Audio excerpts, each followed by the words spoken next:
Olá pessoal, sejam bem-vindos aí a mais uma videoaula. Nessa videoaula nós vamos abordar alguns assuntos que estão faltando sobre métodos, né, que são as variáveis locais e os tipos de passagem de parâmetro.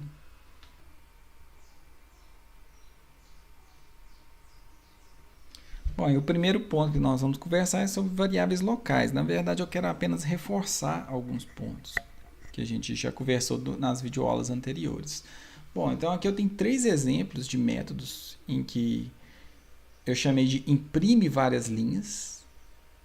A gente vai passar como parâmetro aqui, né, uma quantidade de linhas. E o que nós estamos fazendo? Estamos fazendo um laço de repetição aqui, ó, né, enquanto o i for menor ou igual a essa quantidade de linhas que foi passada como parâmetro aqui.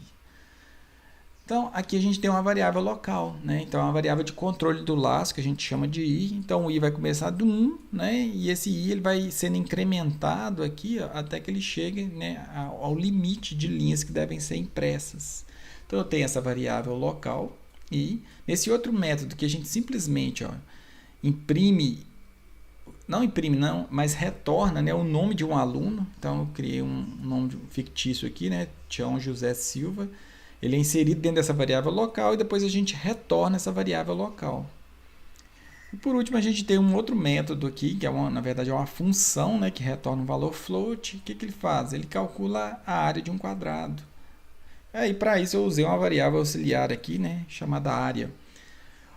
Então, eu coloquei algumas informações aqui só para a gente deixar bem explícito, né, o que a gente já conversou, que os métodos podem ter variáveis locais, né? Assim, o seu escopo é apenas local. Ou seja, as variáveis não podem ser acessadas de fora desse método, né? Então, eu não consigo acessar essa variável i lá de dentro do main. Não consigo fazer isso. Ok? E como as variáveis internas têm escopo local, o programador pode usar esses mesmos nomes, né, que eu coloquei dentro dos métodos lá de fora dos métodos. Então, o compilador ele consegue entender que são coisas diferentes, né, mesmo tendo nomes iguais, por causa do escopo das variáveis. E por último, né, uma informação interessante que é que as variáveis e objetos declarados internamente nesses métodos, elas são alocadas, né, quando a execução chega na linha de declaração deles aqui. Ó. Então, quando eu cheguei aqui, né, então é alocado variável, né, é alocado uma posição de memória para essa variável lá na memória RAM do computador. Então, a mesma coisa aqui, quando a gente ativa esse método e quando a linha de execução chega aqui, né, nessa linha de código aqui, quer dizer que o compilador ele vai lá na memória RAM e aloca a memória para a gente. Né? Então, se fosse um vetor de 1000 posições, então quando o método é ativado e quando aquela linha de código, né, da criação do vetor é executada, aí sim, né, a memória do computador é alocada. E o interessante é que quando a execução, né, desativa esse método, desativa ou esse método, ou esse primeiro, ou esse segundo, ou esse terceiro método, toda a memória alocada nesse método é liberada. Okay? Então a gente tem esse recurso interessante aí do Java, né, de liberação de memória de forma automática para a gente. Então eu queria só reforçar esses conceitos de variáveis locais com vocês e agora nós vamos ver um ponto, né, muito importante. Nós vamos dissecar um pouco mais sobre os parâmetros de entrada dos métodos. Né? Então eu gosto de brincar com os parâmetros de entrada como se fossem os portões de entrada, né, por onde que nós vamos entrar com os dados para os métodos. Então, só um detalhe aqui, a gente já viu aquele exemplo do MDC, o mínimo divisor comum. Então, quando a gente, nesse caso aqui, cria uma variável x passando 33, uma variável y passando 605, quando a gente executa isso aqui, né, o que acontece? Na verdade, esse valor 33 ele é copiado para essa variável a. E o valor 605, né, ele é copiado para a variável b. O que implica isso, Bruno, de ser copiado? Implica que você pode alterar normalmente os valores, né, de a e b, por quê? Porque são uma cópia. E quando você sair os valores de x e y, eles vão estar intactos aqui de fora da função. Isso é importante, tá? Então eu coloquei uma frase aqui, ó, falando que os parâmetros são a forma correta de enviar dados, né, informações para os métodos. Ok? E agora o que a gente vai ver de diferente é o seguinte, que existe dois tipos de parâmetros de entrada. Tá? Então a gente tem, né, o que a gente chama de passagem de parâmetro por valor e por referência. Tá? Então vamos ver a diferença, né? Passagem de parâmetro por valor. Para isso, ó, eu preparei um slide aqui com um exemplo. Vamos ver primeiro o exemplo, depois a gente lê a frase ali em cima. Criei um método simples aqui, ó, em que a gente chama de incrementa, onde eu vou passar um valor x e eu estou incrementando o valor de x, tá vendo? E estou jogando o valor nele mesmo, né? Então eu estou criando um acumulador aqui, né? A gente está incrementando o valor. Então o valor que tinha ele vai receber mais um e eu, né, substituir o valor antigo por esse valor incrementado. E para a gente testar, para ficar interessante, eu imprimi esse valor aqui, tá vendo? O valor de x dentro do método. Quanto que vale o x? E eu retorno esse x. Vendo que interessante? Então, é um método bem simples, né, em que simplesmente incremento o valor, imprimo e retorno o valor incrementado. Agora, olha que legal. Vamos parar para pensar um pouco. Eu comecei o valor de x dentro do main. Então, eu comecei um valor de x com 10. E mandei imprimir o valor de x. Eu até coloquei o nome aqui, ó, valor de x antes da chamada do método.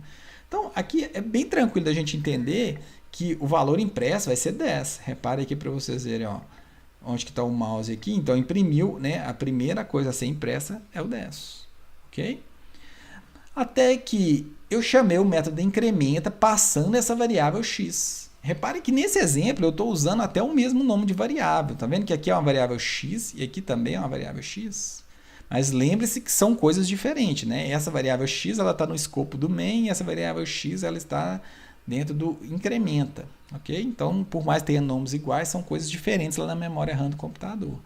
Ok, chamei o método incrementa com valor de 10. A gente incrementou 10 mais 1. O que aconteceu? A gente tem um valor de 11 aqui agora. Então, a segunda impressão, a gente imprimiu o valor de 11. Ok? E eu estou retornando esse valor de 11. Né? A gente fez o return. Só que repare que hora nenhuma aqui eu busquei esse retorno. Eu não criei uma variável que, tipo, resultado recebendo um retorno dela. Né? Então, ou seja, eu perdi esse valor do... Né, que foi retornado. Para mim, nesse exemplo aqui, não era importante. Tá? O que é o importante aqui? Ó? Que eu estou pedindo para vocês aqui, ó, imprimir, tá vendo aqui? Ó, pedir para o programa imprimir o valor de x depois. E aqui que tem, né, o grande tchan aqui desse slide. É o seguinte, na hora que a gente imprimir esse valor de x, vocês podem pensar que a gente vai imprimir e o valor seria 11, porque eu incrementei o valor 11 aqui, né? Eu incrementei o valor x aqui dentro. Mas aí que vem, né, a grande diferença. Esses parâmetros que a gente usa normalmente com os tipos primitivos de dados em Java, todos são o que a gente chama de passagem de parâmetro por valor. Tá? Então, por incrível que pareça, quando eu imprimir esse x aqui, ó, o x não vai ser 11, não vai valer 11. Na verdade, a impressão, como vocês podem ver aqui, ó, o valor é 10. Por que disso? Né? Porque tudo que eu passo como tipo primitivo de dados aqui para uma função, na verdade os dados são copiados e eu não realmente passo a variável em si. Então, quando eu alterei esse valor de x mais 1, eu estou alterando os valores da cópia. E como hora nenhuma eu busquei o valor do x aqui no main, né, esse valor incrementado ele se perdeu. Então, o que eu imprimi aqui, na verdade, ó, foi o x. E o x aqui dentro do main, quanto que ele vale? Ele vale 10. Hora nenhuma aqui no main eu mexi nele, certo? Vamos ler aqui para ver se fica mais claro. Olha para vocês verem. A passagem de parâmetro por valor, o que acontece? Né? Que quando o conteúdo passado dessa forma for alterado dentro do método, que é o que aconteceu, né? Então eu alterei o valor dentro do método, essas alterações não são refletidas fora dele. Por que disso? Porque em Java todos os tipos primitivos de dados são passados por valor, ou seja, são copiados. Eu só passei o valor, eu não passei a posição de memória em si. Né? Então, se eu não passei a posição de memória em si, o método ele não consegue mudar o valor original, ele só consegue mudar o valor copiado. Tá? Então, é isso que eu quero que vocês entendam. Okay? Então, ó, só recapitulando aqui. Toda vez que você passa um parâmetro como tipo primitivo de dados, o que é o tipo primitivo de dados? É um int, um float, um booleano, um double, né? Um char. Então, esses tipos comuns que a gente usa, tudo que a gente passa aqui como parâmetros desses tipos primitivos, os dados são copiados. Então, você pode alterar esses dados à vontade aqui dentro dos métodos, que quando você sair de fora do método, o valor original, né, antes da chamada, vão ser mantidos. Isso é o que a gente chama de passagem de parâmetro por valor. Tá? Então, se vocês repararem aqui, ó, eu imprimi o valor de x, tá vendo? Ó, que era 10. Eu mexi no valor de x lá dentro do método, ele passou a ser 11. Só que quando eu voltei para o main e mandei imprimir o x de novo, o valor continuou como 10. Por quê? Esse 11 foi modificado, esse valor de 11 foi modificado como uma cópia dos dados. Né? Tá? Então, isso é a passagem de parâmetro por valor. E existe um outro tipo de passagem de parâmetro, que é o que a gente chama de passagem de parâmetro por referência. Quando a gente faz a passagem de parâmetro por referência, realmente, né, os métodos eles vão estar acessando a posição de memória. Então, tudo que ele alterou ali dentro do método vai ser refletido de fora do método. E como é que eu faço isso, Bruno? Como é que eu faço uma passagem de parâmetro por referência? Tá? Em Java, né, isso é exclusivo da linguagem Java, todos os vetores e todos os objetos que você passam são passagem de parâmetro por referência. Então, toda hora que você passar um vetor, se você alterar o vetor dentro do método, você vai estar alterando ele de fora do método. Se você passar um tipo primitivo de dados, né, como a gente viu, é uma passagem por valor. Então, você está passando a cópia. A gente ainda não aprendeu, né, a trabalhar com classes, com objetos. Quando a gente aprender isso, você passar um objeto como parâmetro, né, aí também você está passando a posição de memória. Então, tudo que você alterar no objeto lá dentro do método vai ser refletido de fora. Ok? Então, resumindo, olha só. Quando o conteúdo passado, né, por referência, por isso que eu pus dessa forma aqui, ó, por referência, né? Então, quando o conteúdo passado dessa forma for alterado dentro do método, essas alterações são refletidas fora dele. Em Java, todos os objetos e vetores são passados dessa forma. Ou seja, todos os elementos que você usa a palavra new para criar um objeto, né, para criar algum elemento, tudo que você alterar ele dentro do método, ele vai ser alterado lá de fora do método, ok? Então, para isso, ó, eu fiz um exemplo aqui em que a gente criou uma função que a gente chama de inicializa vetor. O que é inicializar vetor? É zerar ele. Tá vendo que era um vetor de inteiros? Olha o parâmetro de entrada. Ok? E reparem que eu coloquei um tipo void aqui. Vocês lembram que eu falei que void não retorna um valor? Mas olha que interessante, eu não estou retornando valor nenhum, mas eu estou zerando esse vetor aqui. Ó. E quando eu sair de fora dele, por ser um vetor, mesmo eu não retornando nada, o vetor vai estar alterado. Tá? Então, repare aqui no método main. Eu criei um vetor bem pequeno com 3 números. Ó, o número 10, o número 20 e o número 30. O que eu fiz? Eu imprimi esse vetor, né? A gente imprimiu esse vetor aqui, usando inclusive aquela função que nós criamos na última videoaula, ó, que é transforma o vetor em texto. Então, você imprimiu o vetor aqui. Repare que eu até coloquei uma imagem aqui. Nós imprimimos o 10, o 20 e o 30. Viu que interessante? O que eu fiz? Chamei o método aqui, ó, de inicializar vetor. O inicializar vetor, eu passei esse vetor x para ele. Então, quando eu passei esse vetor x, né, eu realmente estou passando a posição de memória. Então, essa variável vetor vai estar acessando a mesma posição de memória desse vetor x. Não é uma cópia, é realmente o próprio vetor x. Tá? Então, como eu zerei o vetor, na verdade, eu estou zerando o vetor x aqui. Ó. Então, por isso que quando eu mandei imprimir novamente, repare aqui na imagem onde que o mouse está, mesmo de fora do método, né, mesmo dentro do método main, tá vendo? O valor agora está zerado. Então, eu modifiquei realmente esse vetor x lá dentro do vetor inicializa vetor. Tá? Então, isso que foi feito. Então, isso é uma passagem de parâmetro por referência. É muito fácil, pessoal, da gente aprender isso. Quando você passa um tipo primitivo de dado para um método, você sabe que ele não vai ser modificado. Né? Então, lá no método main, você fica tranquilo que se ocorrer alguma modificação em algum outro método, você sabe que no método main aquele valor vai prevalecer. Agora, quando é a passagem de parâmetro por referência, ou seja, vetores e objetos, tudo que você alterar dentro de um método vai ser refletido lá no main, né? Ou no chamador desse método. Então, é bem tranquilo da gente entender. Tá? Então, analisem esse código aí com cuidado e analisem aqui as impressões, ó, né? Que vocês vão ver que é exatamente da forma que eu falei. Ok?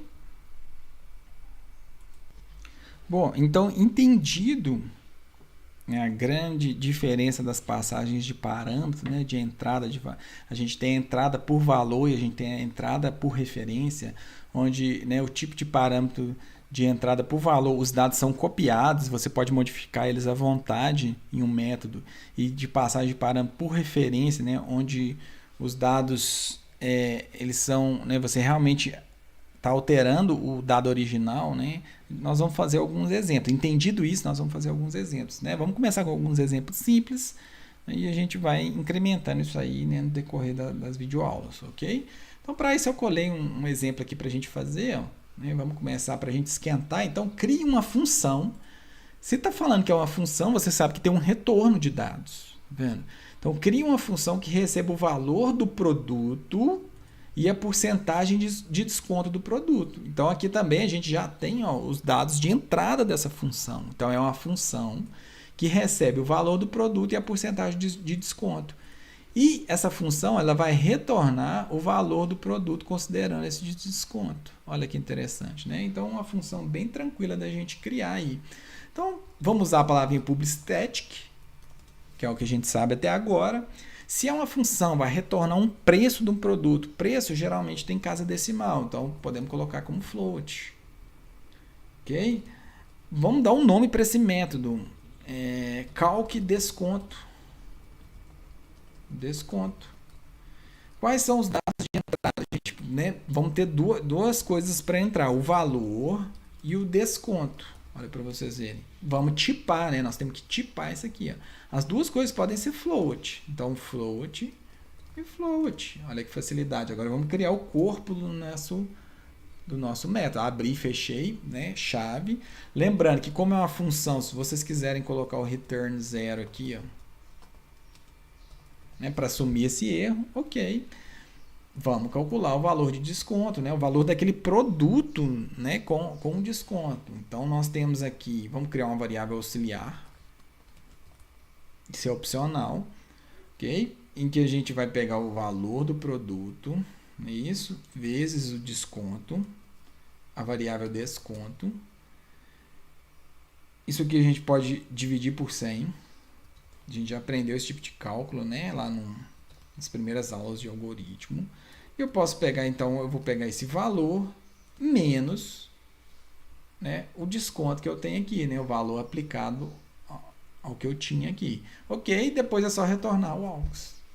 Primeira função, ó, criada com sucesso. Eu disse que essa variável AUX é opcional. Por quê? Talvez você não queira usar uma variável auxiliar. Você já pode vir direto aqui, ó, copiar esse valor aqui, né? Vou copiar esse código aqui e dessa vez eu não vou usar uma variável auxiliar, só para vocês verem como é que se faz, ó. Ok? Então, eu tenho aqui o valor do produto menos o desconto aplicado a esse produto. E o cálculo dessa expressão vai ser retornada. Então, aqui eu ganhei uma linha de código. É importante frisar que toda vez que você usa a palavra return, você não precisa colocar, né, aquele sinal de atribuição. Porque ele já sabe, né, o compilador sabe que você está retornando o valor. Pronto, ó, então eu tenho aqui, né, uma função que a gente pode usar aqui sem grandes problemas. Como é que eu faço isso? Né? Vamos usar essa função. Então, vou pegar essa função aqui, lá dentro do método main, né? Depois de tudo que a gente já tinha feito aqui. Okay? Eu vou chamar, então, vamos criar uma variável aqui, float. Essa variável float, eu vou atribuir um valor para ela, vai ser o valor do produto. Então, vamos colocar um valor aí de R$2.000. Certo? Eu vou pegar um desconto, que vai ser um desconto de 10%. Ok, podemos chamar agora a nossa função, que é calc desconto, passando justamente essas variáveis. O retorno disso aqui você pode jogar numa variável ou você já pode imprimir diretamente. Vamos imprimir isso aqui diretamente. Eu vou dar um salt. Já vou imprimir o valor disso aqui. Então, a gente vai ver quanto que é o produto com 10% de desconto, né? Então, vamos lá, vou executar. Olha só, então, R$1.800, né? Então, era 2.000. Você aplicou o desconto de 10%, que dá R$200. Então, 2.000 menos 200 dá R$1.800, né? Então, o cálculo está correto, ok? Vamos para um segundo exemplo. O segundo exemplo diz o seguinte, ó, cria um método que simplesmente imprime as seguintes opções do menu. Você quer simplesmente imprimir. Se você não quer retorno, né? Olha para você ver, repare que não tem retorno nenhum. Né? Só está falando, simplesmente imprime. Tá vendo que é uma ação? Né? Então isso aqui vai ser um procedimento. Então vamos lá. Se é um procedimento, eu vou colocar a palavrinha public static. Se é um procedimento, a palavrinha void. E eu vou chamar esse método de menu. Não tem parâmetro de entrada nenhum. Tá? Vou abrir e fechar, né, as chaves aqui. Ó. Ele simplesmente está pedindo para imprimir um menu com essas opções aqui. Ó. Então, tem a palavrinha menu, ó, e eu tenho 4 opções. Então, nós vamos ter 4 saltos aqui, né? Na verdade, 5 saltos. Ó. Então, eu vou até já colar eles aqui. Então, nós temos 4 e 5. E vou colocar essas opções, né? Aqui. Então, o primeiro é escrito menu. Olha só, aí a gente pode copiar e colar cada trechinho de código aqui, ó, para a gente não ter que ficar digitando. Então, ok, lista, por listar, né? Listar produto e sair do programa. Legal. Se eu tenho esse menu, então eu tenho um procedimento que chama menu. O que eu posso fazer? Eu posso chamar ele lá no método main. Né? Então, criado aqui, simplesmente vou chegar aqui no método main e vou chamar a exibição desse menu. Né, pela chamada do método. Olha o tanto que o meu código fica limpo, né? Vou executar. Isso aqui vou entrar com um dado. Olha só que interessante. Apareceu aqui o menuzinho. Certas IDEs, né, dão esses ambientes gráficos aqui de programação, dão um recurso interessante para a gente, até para deixar o código mais limpo, colocando esses sinaizinhos aqui, tá vendo? Então você pode reduzir, olha para vocês verem, expandir, né, ou reduzir, ó, reduzir o código, expandir o código, tá vendo? Então você pode inclusive fechar todos os métodos aqui, ó, que te deixa o seu código muito mais organizado, ó. Então, estou fechando todos os métodos, tá vendo? Ah, eu preciso de ver o que é somar. Então, clica no mais, vocês conseguem ver aqui. Praticamente todos, né, esses ambientes integrados de programação, como é o NetBeans, como é o Eclipse, né, e eles têm esse tipo de recurso aqui para a gente, tá? Ok, vamos para o último método.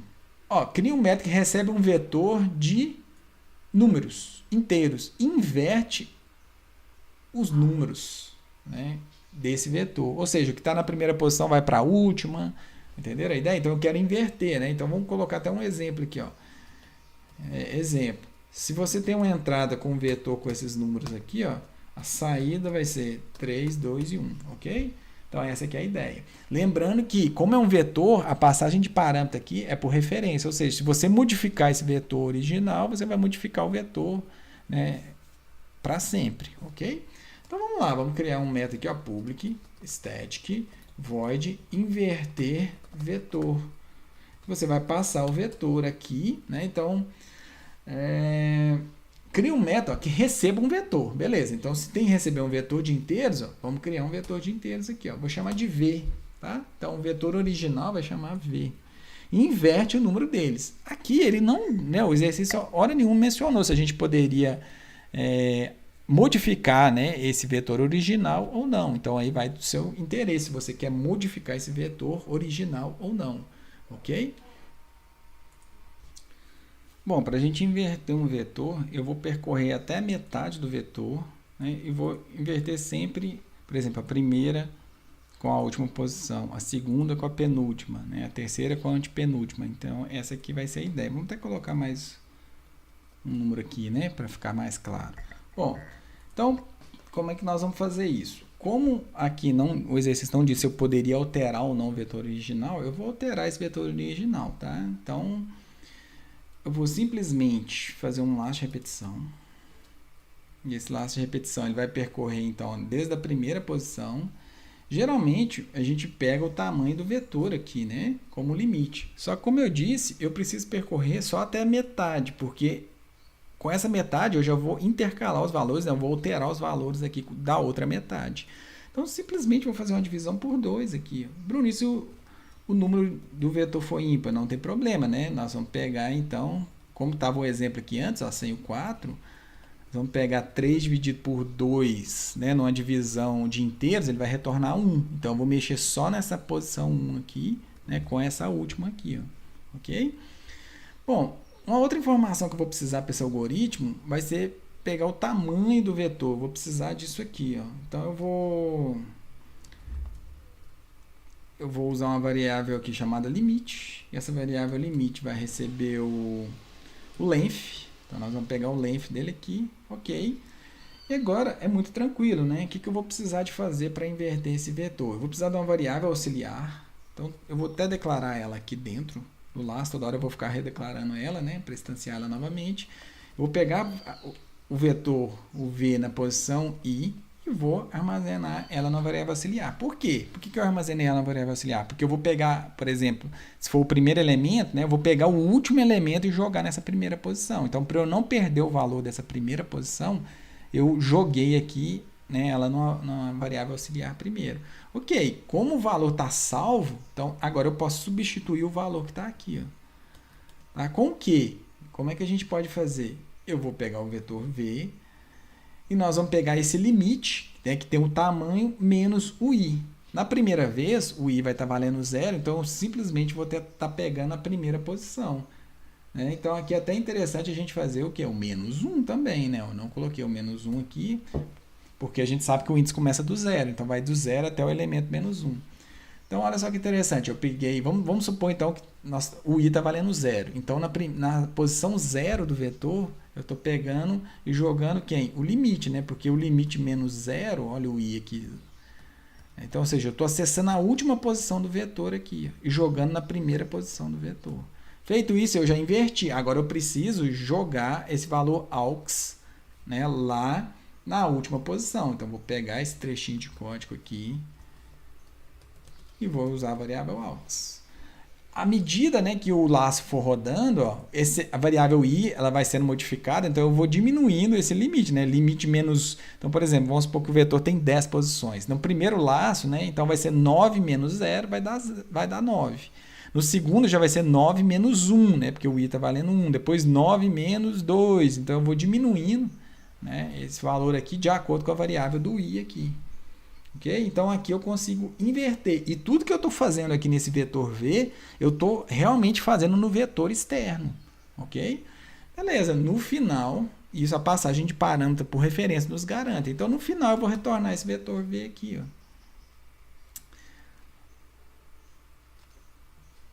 Nesse caso, né, como eu não coloquei o retorno, né, nem vou precisar do return. Isso é interessante. Por que é interessante? Porque eu sei que eu estou mexendo no vetor v. Se eu estou mexendo no vetor v, eu na verdade vou estar mexendo no vetor externo lá. Ó. É a passagem de parâmetro por referência.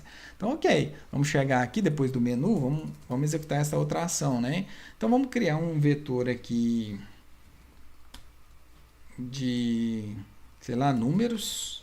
E esse vetor de números, vamos colocar 3 números aqui. Ó, 33, 55 e 77. Ok? Vamos chamar essa função que a gente acabou de criar aqui com o nome de inverte vetor. Vamos chamar o inverte vetor, justamente passando números. Então, quando eu modificar esse vetor lá dentro, né, ele vai ser refletido aqui de fora. Então, a gente pode, inclusive, imprimir. E aí, para imprimir, nós vamos usar uma função que nós criamos lá em aulas anteriores, que é o transforma o vetor, né? Não é isso que chama lá o nosso método? Transforma o vetor em texto passando justamente esses números aqui. Se você quiser imprimir o vetor antes e depois, olha só que interessante, é só a gente fazer a chamada aqui, ó, do vetor antes de chamar o inverter e depois que chamou o inverter. Ok? Então, esse exemplo é muito interessante porque, hora nenhuma, eu fiz o return. Né? Então, ou seja, era um procedimento. Mas eu mexi no vetor. Então, se eu mexi no vetor, né, aqui dentro, ele vai refletir aqui de fora. Então, eu executei o método. Né? Vamos ver o que ele vai ter aqui. Olha só, 33557, agora 775533. Então, acabamos de inverter, né, esse vetor aí. Ok? Então, mais um exemplo interessante aí, né, para vocês darem uma olhada. Bom, aqui ó, vou colocar alguns exemplos que vocês podem brincar aí. Okay? Então, eu deixei aqui alguns exemplos que vocês podem praticar, né, vocês mesmos. Então, são 1, 2, 3, 4, 5 exercícios, todos em procedimento. E depois, o último exercício, eu peço para você refazer esses exercícios usando funções. Então você pratica, né, as duas formas aí de programação de métodos, ok? Lembrando que para esse slide, né, eu usei essas referências aí, esses livros. Espero que tenha ficado claro aí e uma boa prática aí, um bom estudo para vocês aí. Até a próxima videoaula. Valeu, pessoal!